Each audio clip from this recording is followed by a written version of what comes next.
A relationship can survive cheating, but not the version that existed the day before it happened.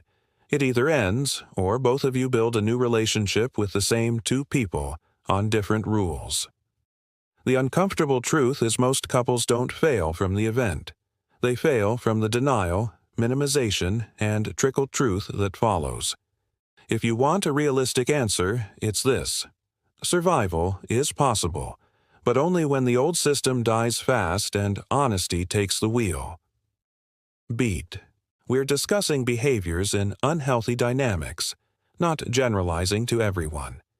Use this to spot patterns, set boundaries, and choose healthy relationships. Cheating doesn't pop out of thin air.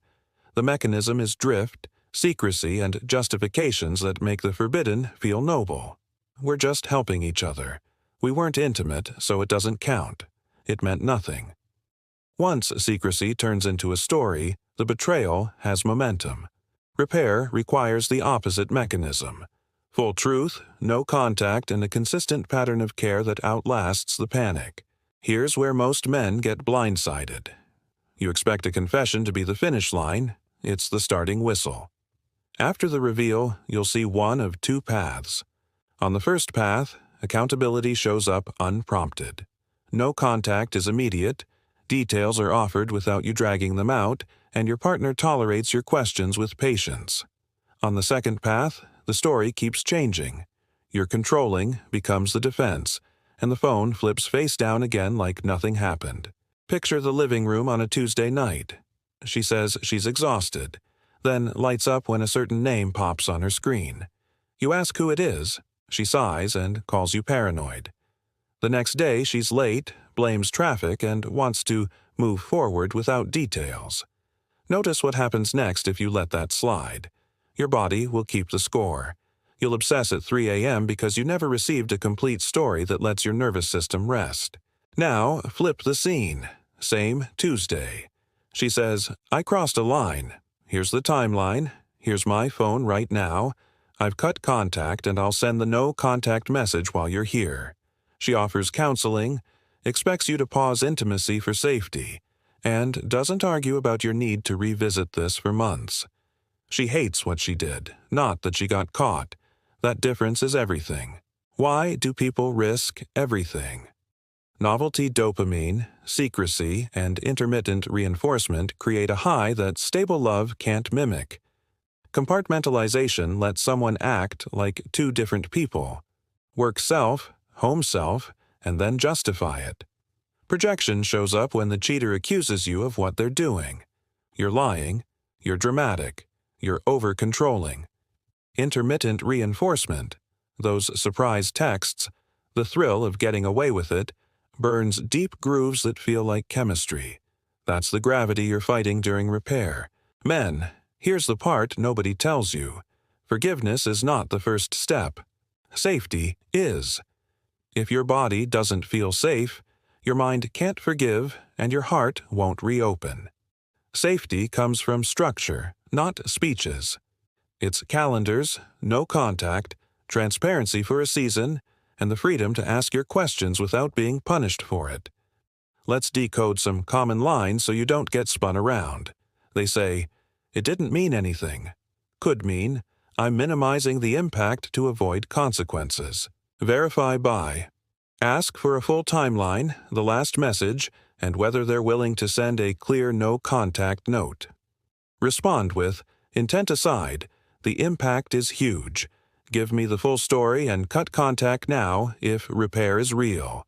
They say, I need space to figure out my feelings. Could mean, I want time without accountability to keep both doors open. Verify by. Do they agree to no contact with that person during space and set a date to revisit with specifics? Respond with, take space.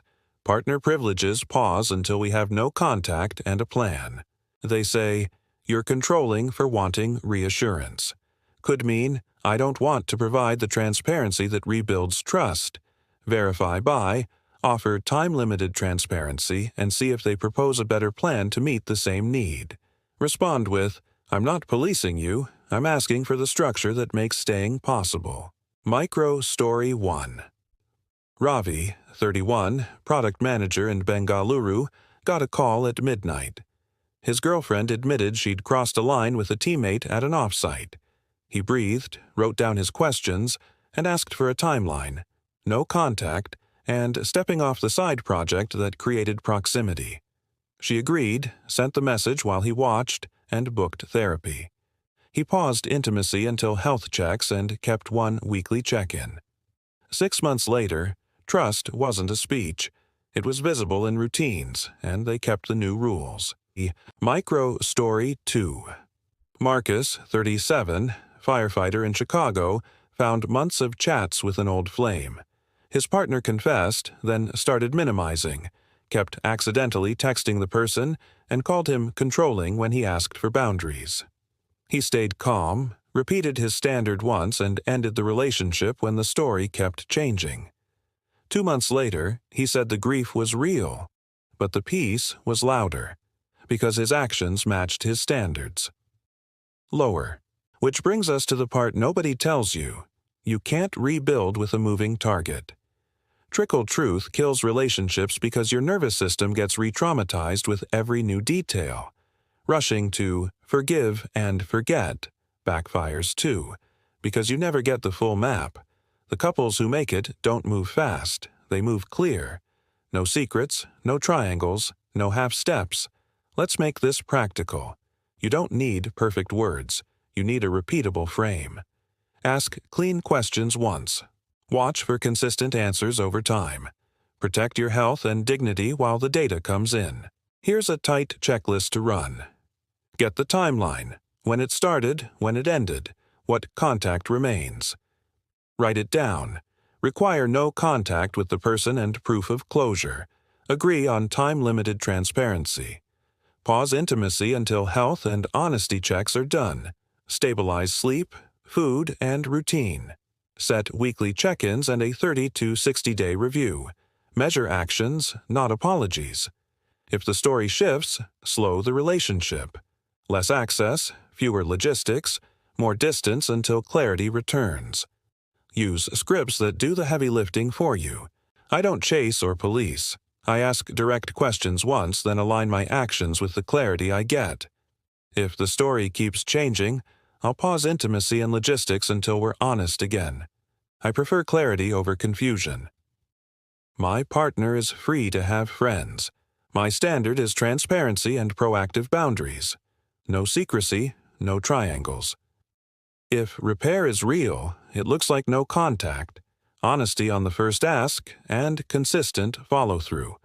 Everything else is negotiation with confusion. Hold that thought, because the real test shows up when you stop speaking. If they want repair, they'll show initiative. They'll remove themselves from the context that enabled the cheating, tolerate your repetition without shaming you, and keep the door open to your questions next week, not just today.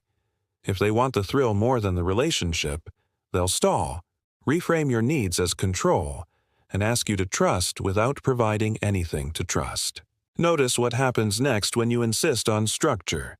The "you're controlling" line softens once you clarify that transparency is time-limited, targeted, and voluntary. The goal isn't to be their parent. It's to design a lane where trust can grow back. If they won't drive in that lane, the answer to the title question becomes simple.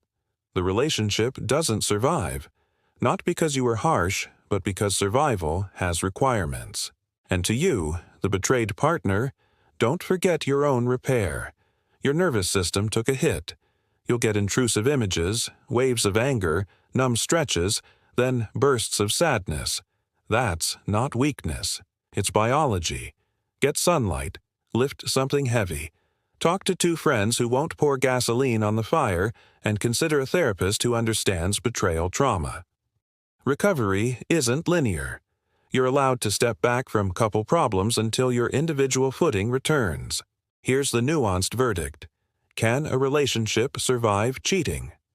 Yes, when the cheater chooses radical accountability, the betrayed chooses clear boundaries, and both agree to build a new agreement with no contact, time-limited transparency, and empathy that lasts longer than the apology. No, when there's trickle truth, ongoing contact, blame shifting, or contempt for the pain they caused. Yes, when the meaning is huge mistake, fully owned, never repeated. No, when the meaning is I want options and I want you to be fine with it. The meaning is the map. If you're unsure which path you're on, test the story like this. They say, I've told you everything, can we stop talking about it? Could mean, I'm tired of discomfort and I want a shortcut. Verify by, ask the same question a week later and compare answers. Look for consistency without defensiveness. Respond with, we can move forward when the truth stays stable over time. I'm not rushing my nervous system. Identity reframe, then we're done. You're not a parole officer. You're an architect. You don't snoop to feel safe. You set terms that make safety possible. Boundaries are not punishment. They're conditions for building. Calm verification beats accusation. And if your standards clear the room, let them. Better an empty table than sharing a meal with secrecy. Pause. So, yes, a relationship can survive cheating, but only if the old rules don't. Choose structure over speeches, actions over apologies, and self-respect over scarcity. If you're staying, rebuild right. If you're leaving, leave clean. Either way, walk like a man who takes himself seriously. Subscribe for more calm, practical language that protects your peace and upgrades your relationships.